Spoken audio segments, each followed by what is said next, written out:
I'm almost through, saints. And the Lord said to Joshua, today I will begin to exalt you in the eyes of all Israel, so that they may know that I am with you as I was with Moses. See, one of the things you have to do sometime with the biblical narrative is that you have to bring it down to human level, because it's writing about real people. And in Joshua's humanity, I just believe there were some folks who were talking about, now, I don't know. You know, I was a part of Moses' crew. And Moses wouldn't have never done it like this. I'm talking real talk because I can put my own self in the text. And one of the things I told him at 7:30 that I had to confess and repent of was those times when I would say, if I was the pastor. Oh, some of y'all have been guilty, so you better say amen. If I was the pastor, I'd do such and such and this and what. And I tell you, when I got on the other side of the desk, it was a different view from the other side of the desk. Folks that I thought were so nice didn't look nice after. Because I can just imagine in humanity, somebody say what I'm saying is all right in here. Because the truth be told, in humanity, there were some people probably there amongst the children of Israel who did not necessarily buy into the leadership of Joshua. But Lord said, Joshua, no, don't worry about that. He said, today, I will begin to exalt you in the eyes of all Israel. Today, I will begin to exalt you in the eyes of Israel, so that they will know that I am with you, just as I would with Moses. He said, you ain't got to worry about none of that. You ain't got to do no arguing. You ain't got to do no fighting. All you have to do is let me exalt you. How many folk know about God who will exalt you? Because see, when you're in this process of full engagement, write this down, you will let God do the proving. You'll let God do the proving. There'll be a whole lot of folks that have a lot to say about you. And here's our tendency, saints. Our tendency, and I've been guilty of it myself, is to begin to argue with folks. How many folks been guilty of arguing with folks? Yeah, put your hand up. You got to take communion. Now put your hand up if that's you now. Arguing with folks, trying to prove something. And let me tell you, here's what's so tragic. The tragedy for many of us, including your pastor, is that some have pandered to the expectations of men and women, trying to prove something to them, and we've tried to prove something to them more than we've tried to make God pleased. Oh, y'all better hear me now. And when you become so committed to pleasing men and women, you become guilty of idolatry. Because if God is not whom we're trying to please the most, then whatever we're trying to prove becomes an idol. And let me tell you, some idols are more than bronze animals.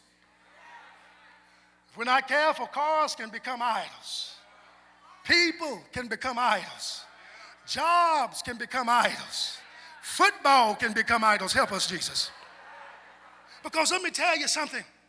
Many of us have wasted so much time trying to prove to people that we're enough. Am I talking right in the church today? Trying to prove to people that we are qualified. Trying to prove to people that we deserve to be where we are. Trying to prove to people that you worked your way up and someone just didn't hand something to you. Trying to prove to people that you can be better or you can. So let me tell you something. Make sure that God is the person that you are trying to please the most. Because when you work to the glory of God, you will stop trying to prove things to people and you'll try to please God. And let me tell you, God will exalt you where you are. Because let me tell you something, I know what I'm talking about here. There's some folk, here it is, they've been working in the same place for 20-some years. And here you come. Don't even have the specialty degree. 2 years of experience. But they placed you in charge of all the other staff. And folks now trying to wonder, how is it that you got where you got? Let me tell you, you ain't got to argue with nobody. If you're going to say anything at all, you just tell them what Bishop Jakes used to say, favor ain't fair. Because let me tell you something, when you understand that God's favor is not predicated upon men and women's qualifications, some of us know the only reason why we are where we are is because God worked that thing out. Some of us know we only live where we live because God worked it out. Some of us only been able to go to the schools our children were going tuition free. You didn't know, but God worked that thing out. And see, that's why you can understand what Big Mama and them was saying when they would just keep saying he may not come when you want him, but he's always on time, because you live that reality for yourself. There's some folk in this church today, the only reason why you ate the food you were eating is because God blessed somebody and touched their heart. And see, folks trying to figure out, I thought you didn't have no money. Don't worry about it, because God did this thing. How many folk know what I'm talking about? That the only explanation that you can give sometimes is that God did this thing. Stop trying to please people. Let God exalt you. And then write this down. Let your works silence the snakes. Let God exalt you, and let your works silence the snakes. Oh, because see, let me tell you something. I told you last Sunday, but God put it in my spirit about a month ago. Less talk, more doing. Less talk and more doing. Because let me tell you something, results speak louder than words. And when your works speak for you, can't no demon in hell undo what your works have produced. And folk can make up all kind of lies. They can make up all kind of rumors. They can talk behind your back. Because let me tell you something, some folks have had a particular luncheon, and it's called a Watch Them Fall luncheon.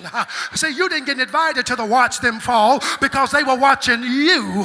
And see, they had it over at J. Alexander so that nobody would think they had it at a nice restaurant, so that nobody would be suspecting what was. But see, what they were really trying to do is watch you plummet.